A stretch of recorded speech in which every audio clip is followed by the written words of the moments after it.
Boom. Hey, everybody. Welcome to Comics Covered. I'm John, the co-founder of Cover Price, and I'm here with Mr. Lando, who runs so many shows and does so many talented things. How you doing today, sir? Doing great, man. John, this is an absolute honor tonight, guys. As you're aware, we have the opportunity to sit down with David Nakayama. We are excited because, yes, Comics Covered, we tend to cover a lot of, the data stuff. We have some open conversations about the hobby, etc. But now shifting gears with the new schedule, we've got some new additions to the show as well. And to kick it off, who better to bring on than David Nakayama? So I'm super excited. Matt couldn't be here tonight, and I'm so thankful for that because with you and Nakayama.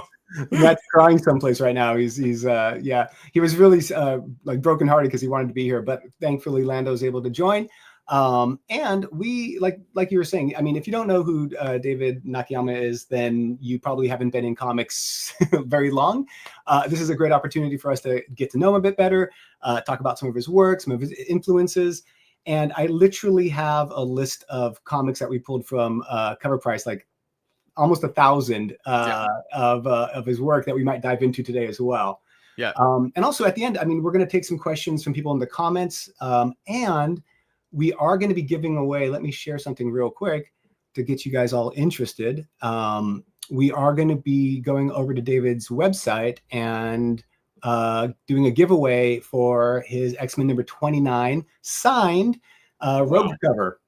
So it's a beautiful cover, as all of his work really is, vibrant and just brilliant, right? So we're going to be giving this away at the end of the show as well. So. Yeah. That kind of makes me wish I was in the chat. I'm not going to lie, but I see so many awesome people in the chat who are showing up to tune in tonight. If you're catching the replay on this, shout out to you guys as well. John, I'm so ready. Are you ready? Let's do this. Let's do this. All right. Without further ado, Mr. David Nakayama. Hello. David. Aloha from Hawaii is what I like to say. Aloha. How you doing today, sir? Is it rainy or sunny, or what is it like over there? It's pretty sunny today. It's been sort of hot in the summertime, of course, but can't complain. The weather's always very temperate. We're real lucky. That's awesome. Thank you so much for joining us. We're trying to do more interviews and get to know creators and the other people in the industry that make the industry really work. And we kicked it off with you because we're just huge fans, to be honest. Well, thank you. I'm honored. I appreciate it. Glad to be here with you guys. Well, yes, so hold on. Huge fans, absolutely. Obviously, we are honored. But another thing that David Nakayama tends to do extremely well is communicate with a lot of people in the community, man. So that is one thing that I got to say, hats off to you, because on social media, including with myself in the past, many interactions. And it is so nice to see you that active with everybody on social media.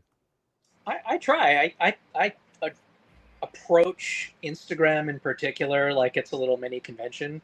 We have the same sort of conversations that I would have with people in person, like at New York or something like that. So I don't know. Makes sense. Although you've been super prolific on social media, you just started following Cover Price. I don't understand how that happened. It's funny. I was in my feed. Cover Price things kept coming up all the time. So I've been paying attention to the content, and I just realized that I hadn't actually followed the page.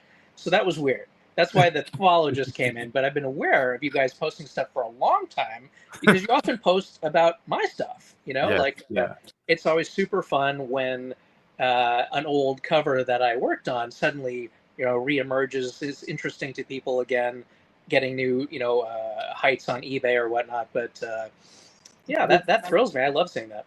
Let's kick it off with that. I mean, do you follow any of the aftermarket sales or for your covers? Are you interested in like what's happening after you produce it and sell it? I don't have the time to follow it very closely, but thanks to you guys, I'm sort of aware of some of the movers and shakers. I do know that like the Wonder Woman Black and Gold cover is worth something. I know that I have sort of these oddities from my early 2000s career that are vanishingly hard to find. I know those are worth something now. But you guys telling me about the Zenescope books was a sort of a surprise and a revelation to me. I didn't know that at all. Do you want to know what your number one comic book right now is going for? The one that let's see. I'm going to pull it up on the screen and show you real quick. So though it's funny, the Wonder Woman black and gold is the third expensive right now, going for around like Third. great 450. But Nice. right now your Dr. Yeah. one, it's going for about give or take $1,400, most likely about like $1,000 graded right now. That's insane. I get it. It's like it was from that specific period where I was just coming back to covers. You know, my career was weird. I did interiors for many years, then I disappeared into video games for a while. But about 5 years into that, kind of came back just because I really missed comics, and I came back as a cover artist. And right around the beginning, this was maybe I don't know, within the first 10 or 20 covers I did since coming back. Wow. So it's from that time when I wasn't even that well known as a cover artist, and it was a weird mystery box setup that I don't think lasted very long. So there just aren't that many copies of it. Is it my personal favorite artistic cover? Maybe not. I would love to redo it, but it is really rare. That's for sure. I really like how you do the droids in the back. You know, they have that ominous kind of look about them and stuff.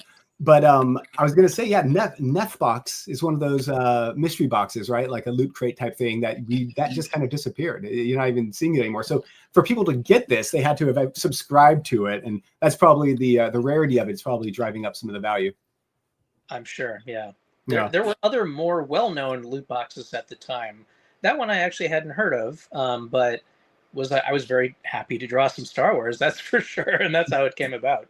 Yeah, no, it's pretty awesome. And so, and now, Lando, feel free to jump in. I know you had a lot of questions as well, but I was just going to follow that up with the Wonder Woman Black and Gold #6. Multiple people on our team before this call reached out and was like, "Can you just tell them that that's my favorite? That's really best." Thank you. No, I really appreciate it. It continues to, be a high watermark that I try to reach out to every month. I've been doing Wonder Woman open order B covers, the cardstock covers, for about a year now. I think there's maybe 12 to 15 covers in the run, and this is the level in my head that I'm trying to achieve, every month. Wow.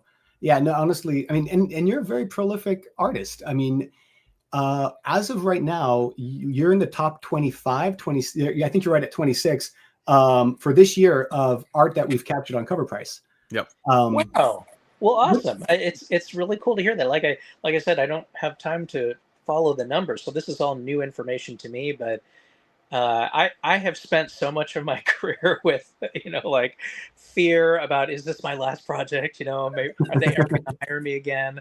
And even when it started getting to be more regular work, I've dealt with imposter syndrome for years and years and years. It's not as bad as it used to be. I feel a little more confident that next month I'll have more work, but it's just, you go through so many years as a starving artist, it's really hard to shake that feeling, Yeah.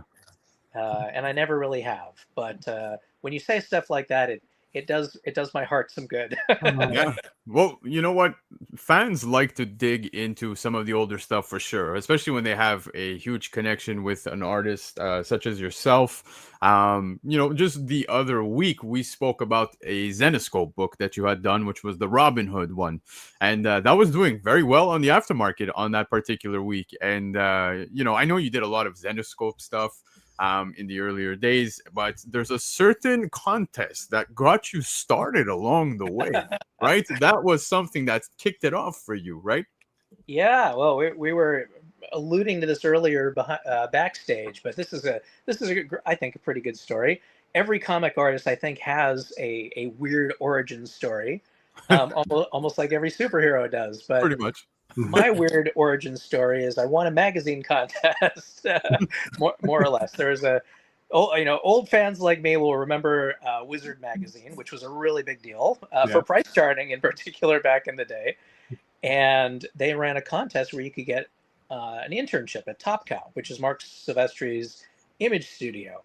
And Mark Silvestri has a long history of, introducing great new talent to comics, like David Finch and Francis Manapul and freaking Michael Turner, it's kind of amazing. So this is a big prize. I knew that was a big deal. I really wanted to do it, and somehow, long story short, I won that year, and they brought in some other new intern type people at the same time. So I found myself in a class, if you want to call it that, with people like Tyler Kirkham and Mike Choi and Eric Basildua. All of us were there trying to learn from Mark Silvestri at the exact same time in the beginning of our careers. Wow. Did you feel like you guys influenced each other in terms of artistic style and direction? Or were you guys pretty competitive and trying to stay in your own lane and just define yourself? I'm not really sure how the other guys felt. I did feel like, each of us was coming in at a different level. And to be honest, I think I was coming in maybe the least prepared of all of us. I was off in, J. Scott Campbell territory. I was really trying to get this cartoony, expressive style going. And that is really not what Mark does at all. This is about the time he was doing New X-Men, so he was doing that really cool, scratchy, Bernie Wrightson-inspired style. And it's nothing like how I draw, but all the credit to him. He still could look at every one of us and tell you, each of us, like specifically what we needed to do to get better. He has the eye. He can just say, okay, for what you're doing, you should try to push this or that. And he was absolutely right. I give him all the credit in the world. Wow. So even though we weren't like on the same artistic track, me and the other artists, or me and Mr. Silvestri, it was still a really good experience. And I feel like, it really helped launch all of us. And I didn't feel any competition. I still feel friendly with those guys to this day. And what a great way to kind of break into the industry. I mean, I know you were doing stuff before then, right? I mean, you did like the Star Wars number 17 interior work, or was that after? That's right before. I was doing that while I was still at the Covr'd school for a couple of years. But that was literally the only thing I had done. That one short story. It wasn't necessarily going to lead to other stuff. So my question, was, do I stick around for a third year at the Covr'd school? Mm-hmm. Do I need more training, or do I, take this plunge and do this internship with Top Cow? And I ultimately decided to try my luck with Top Cow. It's so cool. And I know Lana probably has a question, but I'm super curious. What did you submit? What was your submission for the contest? Oh, I think they had a Tomb Raider script. They had 3 pages written out, and everybody that entered had to draw those pages. Oh, wow. It wasn't just like a single cover. It was like literally the interior stuff. Oh, yeah. No, this is back when I was trying to be a penciler, right? Like totally traditional penciler. It would require an inker and a colorist to come in later. It might surprise people because now I just do full color digital painted covers. And it looks really different than a penciler's work. It was just, it was 2 lifetimes ago. Artistically. A lot has happened since. JD's calling me out because he's very well aware, and it's funny because you mentioned Michael Turner, and I'm actually picking up Tomb Raider Michael Turner books as much as possible right now. But one thing is for certain, you came in via winning that contest with Wizard, and you just finished saying how there was a period of time where you were wondering, am I going to have work, etc. after this one? But here you are. You know what I mean? Like literally, you have John. You said he's at what 26th this year with the most covers. Yeah, let me just. And it's funny. It's beautiful and humble. I think to say like you have the imposter syndrome. I think we all fight that, but like you're good. Yeah, exactly. Thank like you, brother. Seriously though, I never hear it enough, but I'm just wired that way to doubt myself. And part of like if you did a deep dive of my psychology, like the reason I even do this, like as a job, as a life choice, is when I put this stuff out into the world, I get positive feedback from the world, and it makes me feel good about myself. Like that's what works for me in my life. That's literally why I do it. It's like a magician putting on a performance, or that's how I'm wired. Yeah, no, absolutely. Now, like I was telling you, obviously you went through that phase, but it's safe to say David Nakayama is here to stay as long as he's healthy. We are good on that on that front. How's your heart? Yeah, but you did come through Wizard, and throughout time, something that I've noticed was the evolution of the David Nakayama signature. And when you first kicked it off, and I have plenty of your books, as I said, like I was looking at the Big Hero 6 run, and obviously on issue 1, there you are. You had the opportunity to, have your name besides Claremont right there, which is absolutely amazing. So hats off to you there. But the evolution of the signature, there was a simple DN once upon a time, and then that carried through to what feels like what is part of your brand now, because you have the D.NA little symbol right there, and then you have the D.NA, which again, it's now every time I look at a cover, immediately I know it's a David Nakayama cover, to be very honest, because I'm very familiar with the work. But if you have any doubt, that signature is always there, and it stands out, dude. So let's take a oh look. no! Oh god! Already with fire. so to give just a little background of the signature, we need to kind of start at the beginning. Yeah. And so your first work was interior work for Star Wars number 17. And that was back in about 2003. So you've been in the business more than 2 decades, and your training obviously extends beyond that. But this was your first interior work. Then we have the first, you did the back cover, I believe, of the Proximity Effect. I drew this entire graphic novel. This was my first big penciler assignment. It's like 64 pages. The back cover is my attempt at a cover, but if you're gonna, if you have access to a Mark Silvestri cover, wait a minute, on the Mark Silvestri cover. this was your contribution to the back cover, right? Yeah, that was sort of just a character design, but made for a nice little, coda on the back here. Oh, for sure. And, it's funny because within our community, there's a lot of people who collect different ways. They're like, okay, first cover appearance. There's always a big debate between like, is a back cover the first cover, or is it actually has to be the front? But it's fun because everyone collects everything. That's right. But the other thing that I was going to finally show to go to Lando's point was, so then here we go, Revved.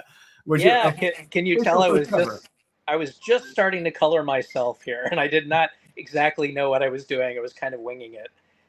So the colorist in me now is screaming inside. Yeah.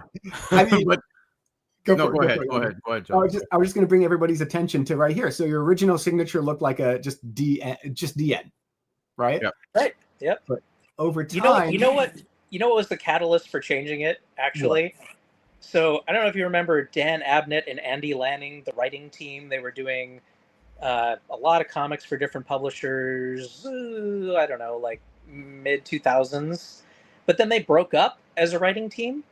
And I buried the lead here. They used to go by D'' or D''NA, like Dan and Andy, like D&A.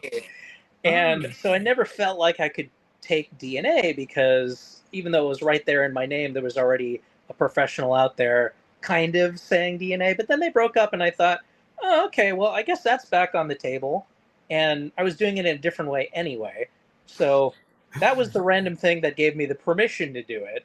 And I also kind of felt like it was boring and generic, just having DN with dots on the side and kind of derivative of Frank Cho's signature. And I have this degree in visual communications. That's my college major. So I felt like I owed it to myself to try a little harder. And that's how we got to D&A. Well, I agree with Lando. It is sick. Is it hard when you're signing? Do you have to do a quick double helix or something, or how do you? Well, it's funny. Like people at comic conventions go, "I want you to sign it like this, the D&A," and I'm like, "Oh, you know what? That object exists in Photoshop. It's not actually something I can draw by hand because it's the little double helix symbol is tiny. It's really, really like a hair, a horse hair." So if I try to draw it, it's not really going to look like that. That's something that I created in Photoshop. Oh, cool. And do you sign D&A without the signature or without the symbol, or do you actually do your full name when you sign comics? Well, up until very recently, I was just signing my full name in cursive. But then after a very, very long signing period at the end of San Diego Comic-Con this year, my hand was about to fall off. And I'm like, why am I doing this? Why am I not signing it D.NA. You know, that's my handle. Why am I putting all these extra letters in here and killing myself? So going forward, I'm actually breaking some news. If it is, I'm changing my actual signature. So sorry, CGC. I'm changing the signature. You know, I think the signature game is interesting because you can actually track professional like changes in an artist based on their signature. You see McFarlane signing a certain way. You see Kirkman, I think, signing a different way. Like you see, and then you see like the different versions, and people charge different tiers for different, Creighton. Clayton Crane does it famously, right? The rainbows and the shadows. And yeah. So I mean, yeah, but I mean, it's I think it's cool because it could actually mark a different time in your professional development and growth and stuff. Because now it's going to be like, oh, pre D.NA Helix versus the full signature. So I think it's pretty cool. Yeah. Okay. But John, we were just talking about obviously the evolution of David's signature, but how many books have we come across just on our database? My goodness. Yeah. So go ahead. Our back-end principal engineer, Jeff, was kind enough to put together this list. So this starts at 1, and I've ordered it by release date. So far, we've tracked for David, I'll just go through, over your career, which is about, 22 years or so? More or less. I can't wait to hear this. This is new information for me right now.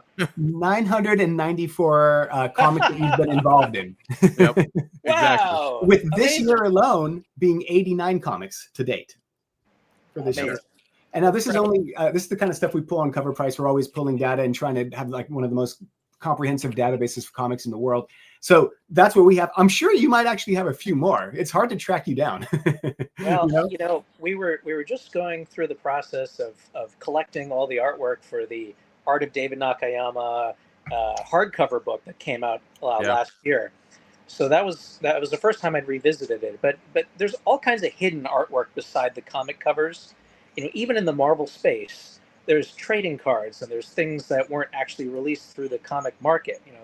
I did a board game. I did well over 65 somehow Hasbro toys, right? And they aren't tracked in the same way. So there's a lot of Marvel material out there, and don't even get me started on video game stuff. When I was out doing that, there's reams of video game stuff too.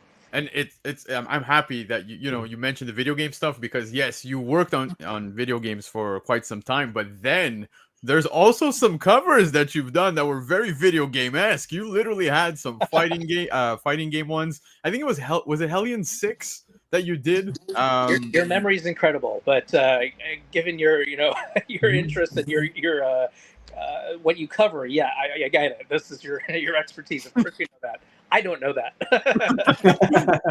But yes, you're right. It was early Hellions issue. That's right.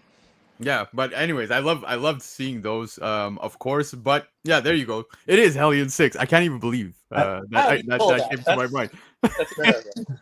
But yeah, so you're at 994, as John said, on our database. So before you know it, guys, this year we just with New York Comic Con, I think he's gonna surpass 1,000. So congratulations to you in advance. You should do a big event. Technically, behind the scenes, the unreleased covers that are done but not released yet, I must have just crossed 1,000 recently. That's cool. That's so cool. Yeah. Congratulations. I mean, honestly, what a body of work that you've created and contributed to the comic book space. I mean, I was thinking as I was researching more of your work and stuff, we're so obsessed, and especially in this community, to find chase covers and chase rare stuff and stuff. And of course, we love comics, but we forget the artistry and the passion and the time that goes into actually composing a cover, thinking through the cover, or even the interior work, of course, and creating that whole entire sense of the story that we fall in love with. And so it's really nice to talk to the person who's made a lot of these things. And because a lot of your work is iconic, a lot of your work really just transcends the art and is something that people turn to. Like your stuff with Catwoman that you've done, just the covers and whatnot, the Hellfire stuff that you did recently. Oh yeah, amazing work. Really great stuff. Harley Quinn, and that's another thing about I think your careers. You've also transcended publishers and titles, and you've worked across everything. I was baffled by how much you've worked across the industry. It goes back to a little bit back to the imposter syndrome thing. I work too much. There's no question about it. But it's something amazing that 13-year-old David has wanted to work on like literally my entire life. I can't say no. I'm going to find a way to do it. So like when a '80s cartoon thing comes along, like a Thundercats or a Transformers, I have to do that, right? Yeah. That's never been offered before. Yeah, and big giant plug for Transformers 25 coming out in October. Dan Mora and Robert freaking Kirkman himself taking over with me on covers. I can't wait. Yeah, it's funny you mentioned that because obviously I've seen a good majority of your covers and you've pretty much almost drawn everybody that is out there. But is there anybody you have yet to draw that you wish to do so? It's finally gotten to the point where, because of what you're talking about, like, bouncing to Marvel and DC and the 80s cartoon stuff, like my wish list, I've been really lucky the last few years to really get a lot off of my long-time wish list, stuff I've wanted to draw for decades, my entire life, really. That is actually coming true, which really shocks me and surprises me in a good way. What I find is that, like, new things come up. Right now, if you ask me, like, what's the thing I haven't ever drawn but I desperately want to, I find that it's like anime characters. I really like anime too. I really like video games as well. Those things don't come up as much in comics, so I feel the urge to draw. Freaking. Give me Mega Man. Give me anybody. Let's go. For example, Aloy from the Horizon video games or K-pop Demon Hunters. I would kill to draw covers for some hypothetical comic on those things. I mean, like, wow, that would be amazing. And you know what? The iron's hot right now because that K-pop stuff is all over the place. It's completely on another level right now. Yeah, it really is. Manga in general and anime is like one of the fastest growing markets we're seeing in America and also just around the world. It's you go to a convention nowadays, as you know, like you'll walk around and you'll see 50% of it is manga, and anime. So definitely, I could see that influence for sure. But absolutely, when I was growing up, there was a really hard line between Eastern and Western culture, and since video games, since global internet, culture has taken a hold, everything is kind of coming together, right? Like you see people being influenced by manga being increasingly easy to spot in Western comics, and I think they are occasionally inspired by us as well. And I think we're kind of going toward a global collective, anything goes style eventually. All these things will be relevant. I can tell you my daughter is super into manga. I think that's where the young people are at. I'm inspired by it to some extent, but I don't know if you would look at my stuff and say it's that anime or that manga. No, I don't disagree with you, especially when it comes to the younger crowd right now definitely flocks to that. But like I said, you've had the opportunity to draw almost every IP that exists, and you've even done some celebrities. In fact, John, I think you have a certain one that I definitely want to talk about because I've been hunting this for quite some time. You've also gone to the extent of doing sports entertainment. That's right. Wrestling, and one of my favorite wrestlers as well. So, John, put that up. Let's get it up there for everybody to see. But it was issue 10 of WWE, and it was a 1:55 ratio, I believe. Yeah. Surprise! I bet some people haven't seen these before, but I did. Eddie Guerrero, of course. I did a Stone Cold. I did a NXT. Maybe one more, but just a handful of these WWE covers. So, as a wrestling fan, I have to ask: were you a fan back in the day? I definitely was. I'm not going to say like I'm the biggest hardcore wrestling fan my whole life, but there were several years in college where my roommate is that guy. He's the most hardcore fan, and he would be sitting down and watching it, and I would plunk myself down and slowly start to understand what was happening, and I would ask him all these questions like, "Who's this guy? What's his deal?" Yeah. And he would be schooling me on the long history and the giant turns between face and heel that's gone on forever. And we got I got particularly interested in wrestlers like Rey Mysterio and Eddie Guerrero, and I definitely had my favorites. So when this cover came up, I was like, yes, this is one of my guys. I love this guy. Yeah, it's so awesome. Like I said, you've had the opportunity to touch on so many IPs, including like wrestlers with some of my favorites. So yes, this one hands down is one that has been eluding me for the longest time. I've been unable to find it, and I hope to do so at some point. And yeah, You're getting some nice comments. D.NA is really one of those artists that you want to see draw everyone. He respects character design with attention and detail. We also had one question. Is D.NA, who are your top 5 comic inspiration, your comic artist inspirations? Always a good question. I got into comics specifically because of Jim Lee's work on the X-Men. Yeah. I just didn't realize comics could look like that. And when I saw it, it was a revelation to me. I realized comics were cool and modern and sexy, and I was just blown away. So I immediately became a collector of comics, a reader of comics, and aspirationally wanted to be a comic artist just like Jim Lee. I've literally been trying to grow up to be Jim Lee ever since. Have you had a chance to meet him? Well, basically once, and it was very nice. He is as awesome and cool as everybody says. I could go on about that longer if you like, but to finish answering the question, later on, after getting into comics, I started discovering all the other amazing talents out there, and I got particularly interested in what Adam Hughes was doing, and later what J. Scott Campbell was doing, and then later after that, I started getting into digitally painted stuff that I saw coming out of video games in South Korea in particular. And so my weird mix of styles is all of those things in particular.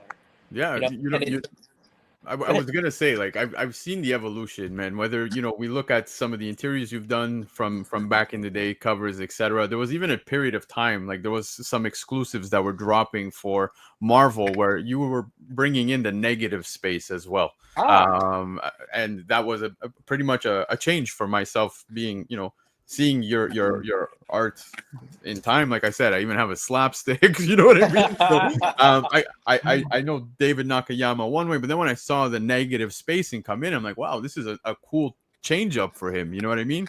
Thanks. Yeah, I think it's important that every artist have like a few different ways of working. Like I definitely have my normal style, and then occasionally I'll go off and do magazine covers, or I'll do the negative. I call them color bleeds because they have a holding line. They're not technically negative space, but I like to think you can have your cake and eat it too when you do that version. And, like things like that. Have different things that you can do. I don't want to be known for just one thing, but I would love to be known for having many tools in my toolbox. It's fantastic. And I think you mentioned this earlier. You also color your own work, right? Yeah, exclusively since I don't know, like 2010 or so. For me, I'm not. I don't want to like diminish like my very talented collaborators back when I was a penciler, because they were good. Like the inkers and colorists I had were very good, no question. They're very professional quality. However, I just got to the point in my life where I didn't really recognize the work as much as I wanted to. Like especially when you're doing interior comics, you're spending every day of the entire month doing a page. You're putting everything you can into it, and then if it doesn't come out in a way that you want, that's recognizable to you as your work, then it hurts. It just feels like ouch. I spent a lot of time doing that, and it's just kind of not what I want it to be. So at some point, I just felt like I had to, whether I was going to be a terrible colorist or not, I had to start doing my own colors, or it wasn't going to be what I had in my head. And these days I think it's gotten there. And actually, I feel like I only really became myself as an artist until I started coloring it. It was the missing piece of the puzzle that brought it from sort of whatever journeyman forgettable, looks like a bunch of other people work, to being me. I'm happy you actually bring that up, because that's one thing as well. Like with a David Nakayama cover, one thing that stands out are the colors and the choices that are everything about it. It really pops. And so knowing that you're not only just drawing, putting these together, and then you're also doing the coloring, it's very impressive. And I think you made the right choice by handling that and taking full control, because it's just amazing work. So kudos to you on that one for Thank sure. you. Yeah. One other thing, a lot of people don't know. I'll throw this in real quick. I actually, coloring it is a little bit not accurate to what I'm doing. What I'm actually doing is I paint the whole thing digitally. I have a brush in Photoshop, and I'm adding little daubs of color, and it's all a painting. And kind of at the end, I add lines, because what I'm trying to achieve is this hybrid look where you see some line art and you think comics, but you're also underneath that you're seeing this painting. So it's partly digital painting, it's partly comics, and your brain, I think. oh no, Sorry. Hawaii. The combination of the two, the hybridization of the two, is what makes it special. But it's not like I put down lines and then I color in the lines. The lines actually are kind of at the end. Wow. Okay, that's interesting. That's awesome. Very interesting. Do you ever do any? So now you've moved over to digital. We want original art. I lost the audio, guys. Can you hear us? Hello? Can you kick me out and bring me back in? I lost the audio. Yeah, I'm kicking you out. Alrighty. Let's see. Hopefully we can bring him back. Here we go. Now? Okay. Any better? Hi, can you hear me? Yes. We hear you. Do you hear us? I can't hear you. All right. Let me try kicking him out again. Okay, here we go. Kicking him out altogether. All right. I know David had a hard stop at about this time, but we did have some more questions. It's so cool going through, I think, just his life work, and how rare is that to actually see your entire portfolio of work? Yeah, no, I thought that was an awesome perspective, to be honest, because we just finished saying 994 covers is what you just brought to the table for him. And then after that, well, we've got New York Comic Con that's up and coming. So clearly he's going to be surpassing the 1,000 mark. So that's pretty cool. For sure. Hey, there. Hi, I can hear you again. Sorry. There you go. I'm so sorry. My phone has these little alarms to go pick up my kids and do stuff like that. And every once in a while they drop into the frame and then it screws up the audio. So I'm sorry. Not a problem. I know you had to go. I know you had a hard stop, but I did have two questions for you. One is, I know you're now doing most of your work in digital. Are you ever doing any original art or anything like that? Because I know this community is crazy about that. I do. If I was smarter, I would do them all that way, because 10x the money is in the originals. So when I have a really juicy one, I make a point to do that. But Emma Frost 1 that came out recently, that was an original.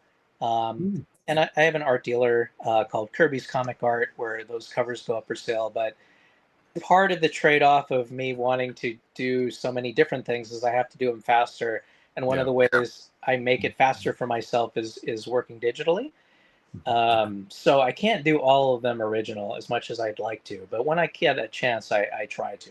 There's a really cool Marvel main cover series for a very, very, very popular character, quite possibly the biggest Marvel series I've been offered, that's coming out soon.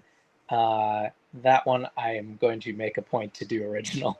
Yeah, definitely. This community would eat that up for sure, because we want all of it. Before you go, I just want to do a couple of things. I know that you are. Let me just share my screen here. So you have a few things coming out, and I wanted to know if you want to talk about them or. So let's see. Right, you did the Transformers on pre-sale. That's right. And I can hang in here for about another 10 or 15. So we don't have a super crush, but yeah, let's talk Transformers or whatever else you got. Yeah, I was just going to say, we can go back to Transformers. We got Transformers, you got Emma Frost, we have some Wonder Woman, and some Harley Quinn. Yeah. So these are all coming out still, right? These are all my ongoing gigs. So every month, right now, I have one cover due for each of these series. And we just renewed on both Wonder Woman and Harley past the first year. So very excited about that. A lot more to say with characters as iconic as this. So yeah, full steam ahead on those. Transformers is relatively new. I am on my Grimlock. Yes, absolutely. I'm dying to draw Grimlock. I'm on my 5th one right now. The first one's about to come out, but I think we're going to keep going with that. And they also teased Buffy the Vampire Slayer. That's coming out. I'm not sure when, but it's in the works. I've done some covers for that. Also, main monthly covers. Plus that one I alluded to earlier, like a very, very big Marvel character solo book coming soon. You can't drop a hint? You don't have to. You don't have to. I think big Marvel solo character is a pretty good hint. Fair enough. We'll take it. We'll take it. Amazing work. Like just love seeing everything, especially like your Harley, obviously, just like. So your approach is to do the coloring first, and then you're adding the lines on top of the color. More or less. It's not like I'm just starting with colors. Like I do a sketch first, like with lines, and then I very quickly start to go into the coloring process. So I do flats. I do a dark layer, a light layer. I'm mostly spending like 80% of the time of the cover process in the coloring phase, and as I go, once I feel confident about the way the piece is looking, I might lock down an edge by putting that hard black line on there. So I don't literally wait to the end to put all the lines, but I do wait until I'm pretty confident about what the thing is looking like before I commit to the line. Love it. Awesome. Well, David, I do see that you also have, like I said, New York Comic Con coming up. You posted about the absolute characters, and it's the first time that you are drawing all 3 characters. Is that not awesome? It's incredibly awesome because like what I'm reading, I bet I have it on the side right over here right now. I'm gonna try to grab it. Oh, come on. I know I do. I have all those absolute books right here, but of course I can't find them. I'm happy you're reaching for the books, because my next question is going to be related to this. So yeah. Great. No, if I can't turn my camera because it's so embarrassingly messy in my office, but if you look right over here, there's like a stack of books that I'm reading right now. And yeah. I could have sworn all the absolutes were in there, but maybe I finished it and put it over there instead. Anyway, I'm loving those books right now. I hope you guys are too. They're so absolutely good. And I don't even care which one. All 3 of those books. No, it goes beyond those 3. It goes beyond those 3.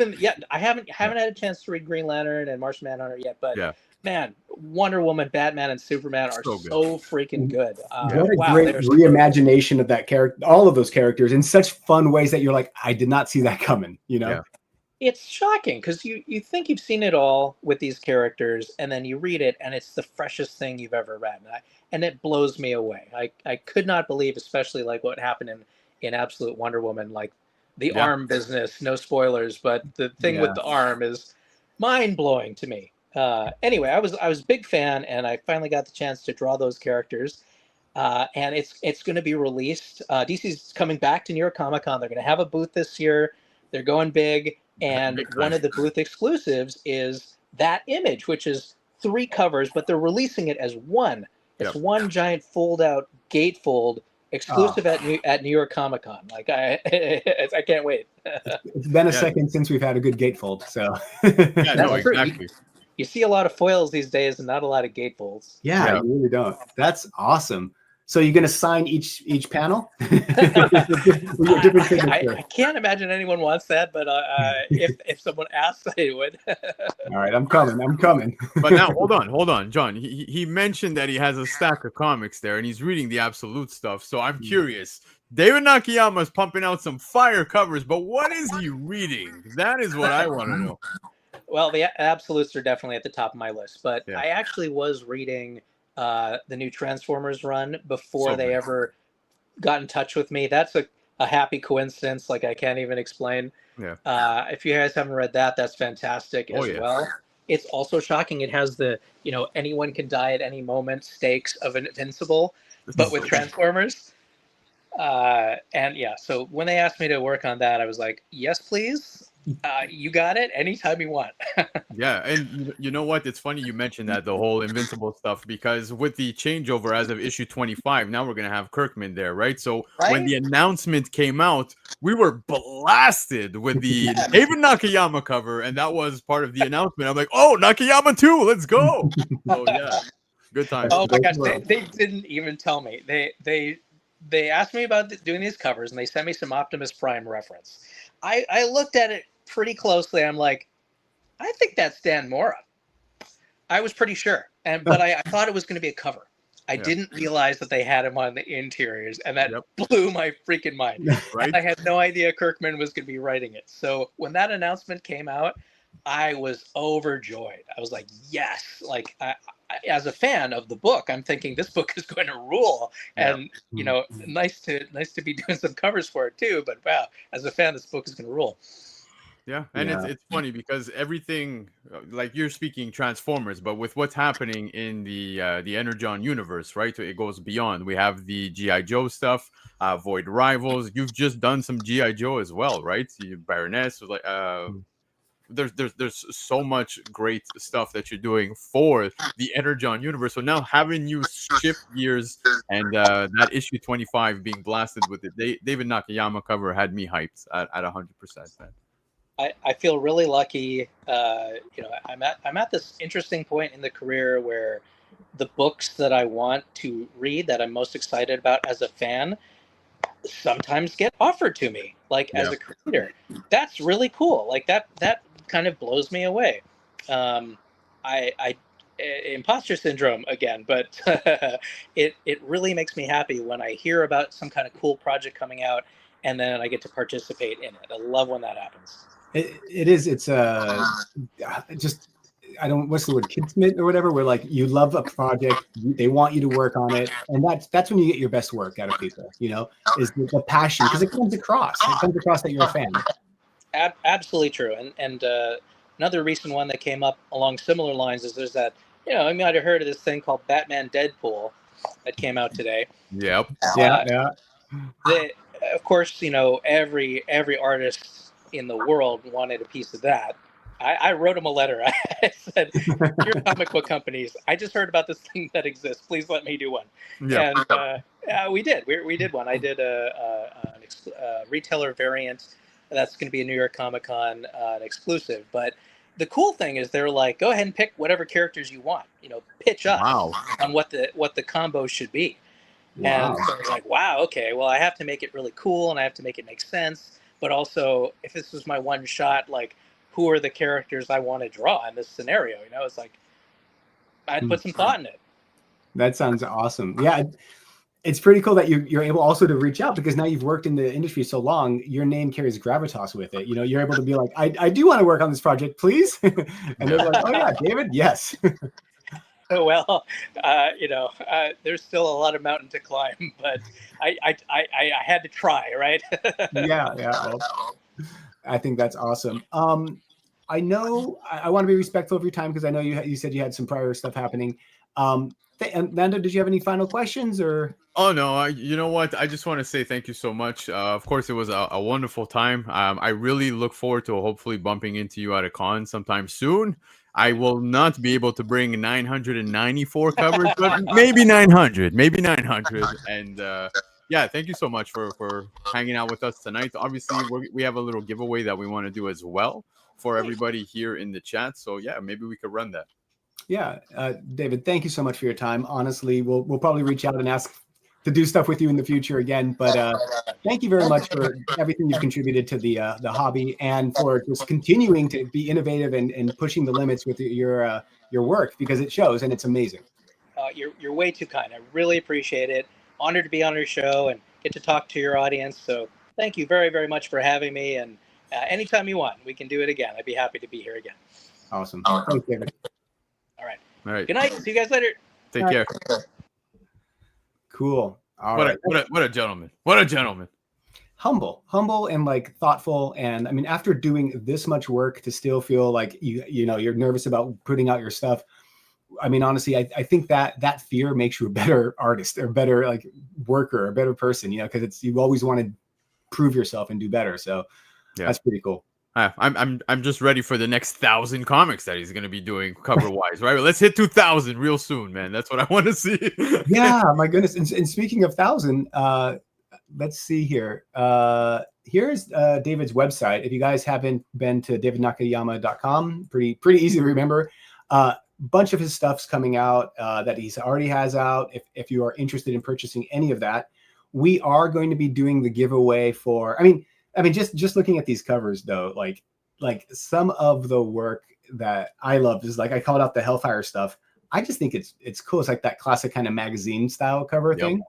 But the line work, the font, just being able to the layout, positioning it, I think it's really cool. Yeah, no, it's awesome. I have so many of these covers as you're scrolling by the way, like this. We just have all of these. The Laura Keeney, all of these. This is what I was talking about when I obviously I said negative space, although that was not the proper term. But yeah, there was a period of time where these were dropping one after the other, man, and I was picking these up. These were exclusives, and I don't know, there was something about these that I really enjoyed. Then he came out with the magic ones. I don't know if you remember that one with her on the throne with all the fire around her. It was just so good. Oh, and, yeah, man. Nakayama, guys. Nakayama. What a good guy, dude. That was a fun conversation. Yeah, we're going to be doing more of these as well. Like I'm looking forward to it. I know we're shifting some of the programming. We'll still be talking about cover price on this show, but also doing interviews with people in the industry to. It's one thing, I know, Lando, you go to a lot of conventions. It's kind of one of the best. It is. You go to a lot of conventions and you talk to a lot of people. I think a lot of people who are fans of comics are like buying the comics, collecting them, but we get to have these conversations with people because we're hitting up the conventions, we're doing stuff in the industry.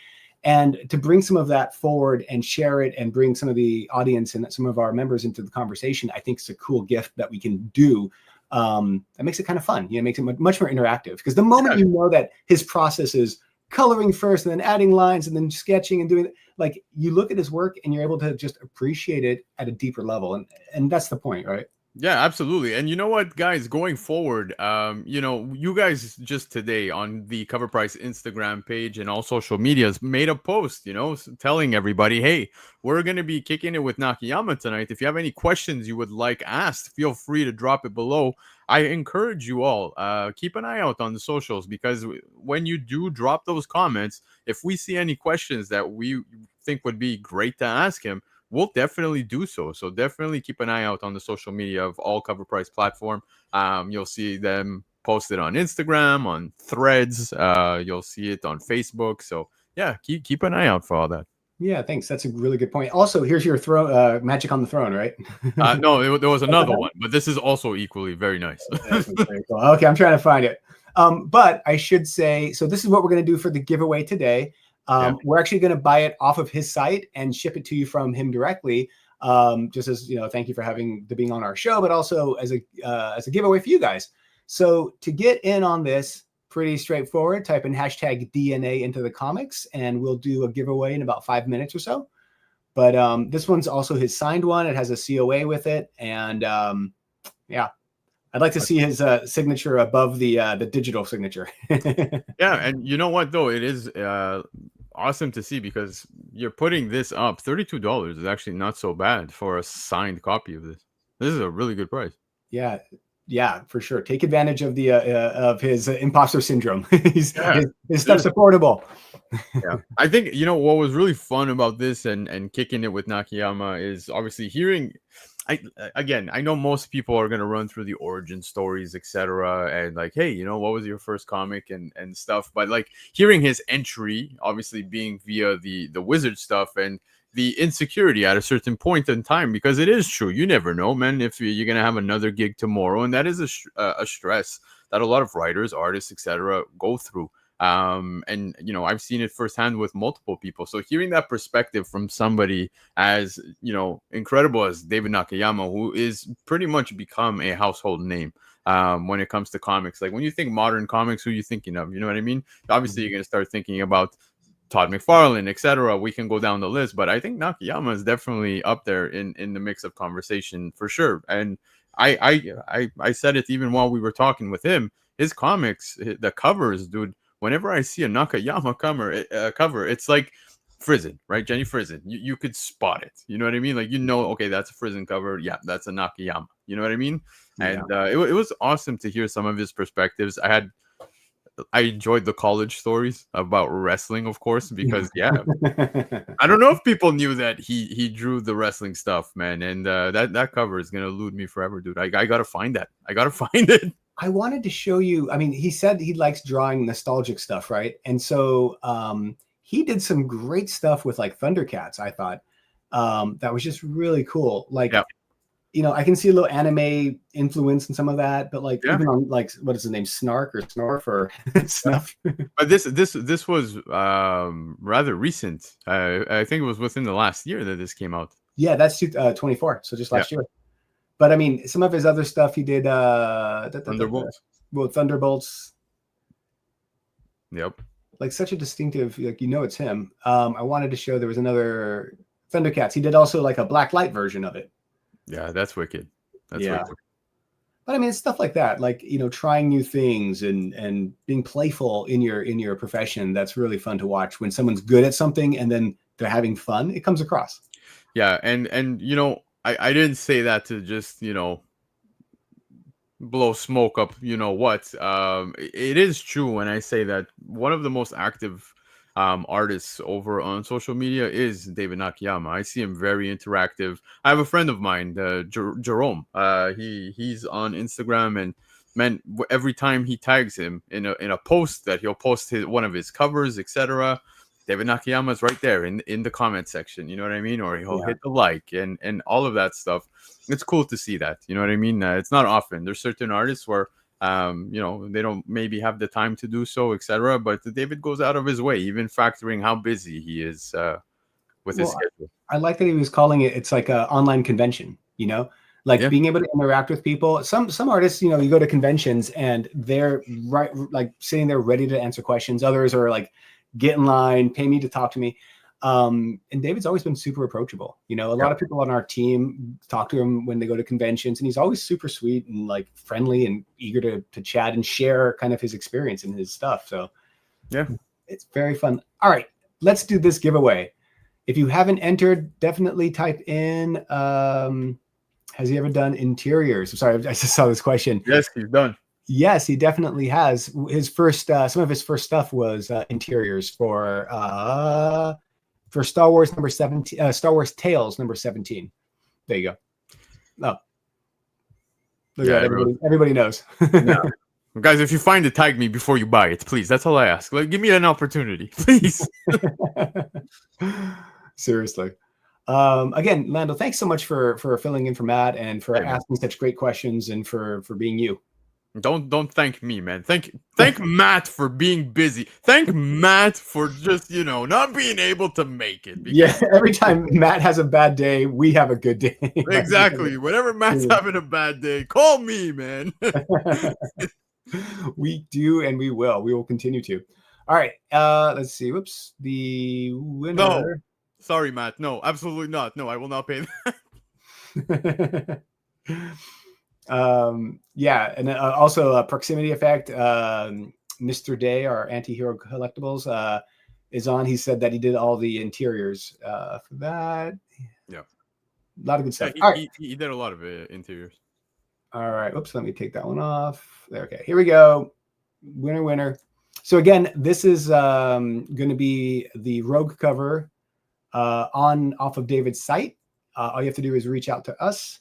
Matt Carper. Oh, congratulations, dude. Congratulations. I don't think you've won from us before. So congratulations. The name doesn't ring a bell in terms of our channel, but congrats. You just won the signed Nakayama COA X-Men number 29. Awesome. We need to get a celebratory video here. I have one on my channel. It's Price is Right, the girl that faints. I don't know if you remember that from back in the day, but yeah, we need to get something like that. Yes, we have. There's so many things we still got to do on our channel, I think. Yeah, be sure to claim your wonderful prize. Please email me at john@coverprice.com. Send me a shipping address and all that, and we will get it out to you as soon as possible. again, congratulations. And Lando, any final words before we end the show?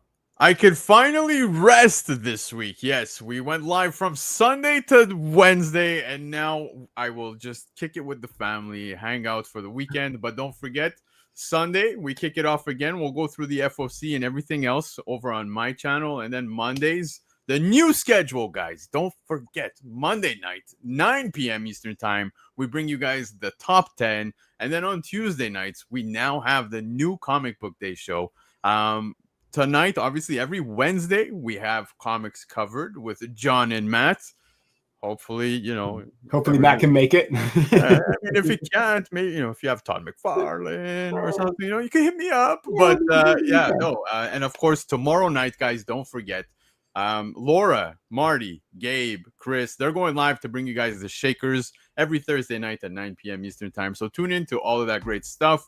If you're new to the channel, hit subscribe, man. Hit the bell because there's content coming your way a lot of times within the week, man. You got 4 straight days of content. So, yeah, good times, man. Always at the exact same time, every single day to make your life easier so you don't have to memorize anything. Lando, you do a great job. Your team does a good job. Laura does a great job. Her team's amazing. So, yeah, there's so much content that we're trying to put out. If there's any ideas that you guys might have for us in terms of content, let us know. We're always listening. We're always trying to sharpen the saw and get better at everything. We want to put out stuff that you guys like and find interesting. So that's my last 2 cents. There you go, man. But guys, I'm like I said, I'm out for the until next week. So I hope you all have a great rest of the week. Have a great weekend as well. And yeah, man, I'll see you guys on Sunday over on my channel, Monday over here. Awesome. Be sure to check out our emails. We have a list of all the programming as well at the bottom of emails coming out this week. So you'll be able to always be in the know of what's coming up. Lando, again, thank you so much, sir. You're the best. Love you, dude. And David, thank you so much for joining the show. It was awesome getting to know you and sharing you with our community. Yep. Amen. Wow. Adios, guys.